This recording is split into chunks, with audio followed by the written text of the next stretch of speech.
This is Carl White with Life in Charlotte. I'm here at the Charlotte City Club with Senator Chuck Hagel. You just spoke for the World Affairs Council in Charlotte. Senator, share with us about your new book. Well, thank you. The new book is called America, Our Next Chapter, and I tried to present a cogent inventory of the issues that will face our country for the next few years, bringing together the integration of all these great challenges and issues that face not just America but the world.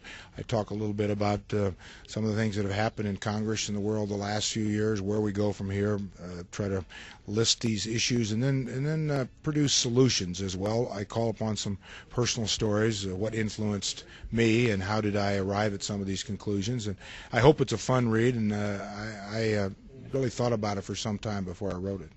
Senator, you deal with some serious issues in the book, and you speak very candidly about our relationships with countries around the world.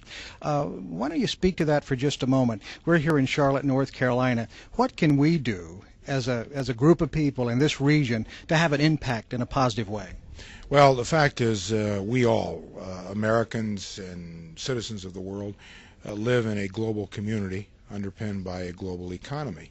And I think the more our citizens can understand other parts of the world, thinking, tolerance of other countries, their traditions, their religions, their ethnic understanding of why they do things the way they do, because we're all going to have to accommodate each other in this world of 6.5 billion people. And these kinds of opportunities presented by the World Affairs Council of Charlotte are important because it helps inform, educate. All Americans are going to have to understand, and as we prepare our next generation, not only are they going to be citizens of this great country, but they're going to be citizens of the world, and they need to be prepared to take on those additional responsibilities which affect everything we are and do in our future.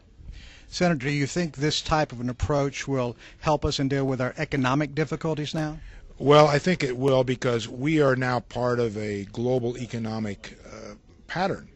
Everything that happens around the world economically affects us. Look at our energy situation. We import about 60% of our oil.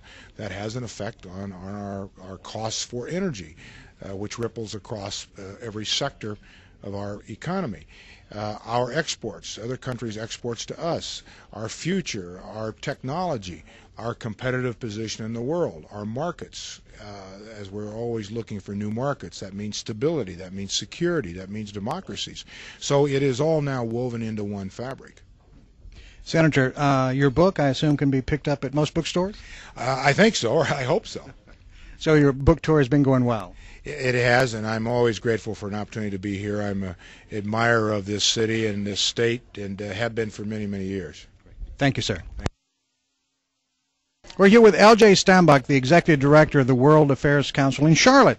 L.J., tell us about your programming that you have coming up for the next quarter.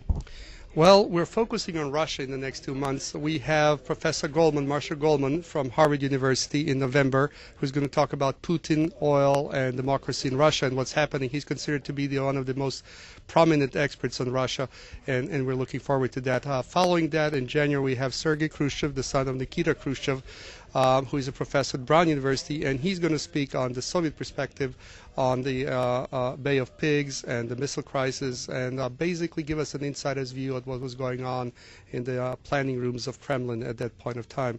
In March, we have Ambassador Linda Tarvilan, and she's going to talk about women and development, global development, and the role of women. And then in April, we have Dr. Kurhiri, who is from the World Health Organization, and he's going to talk about pandemics and global health.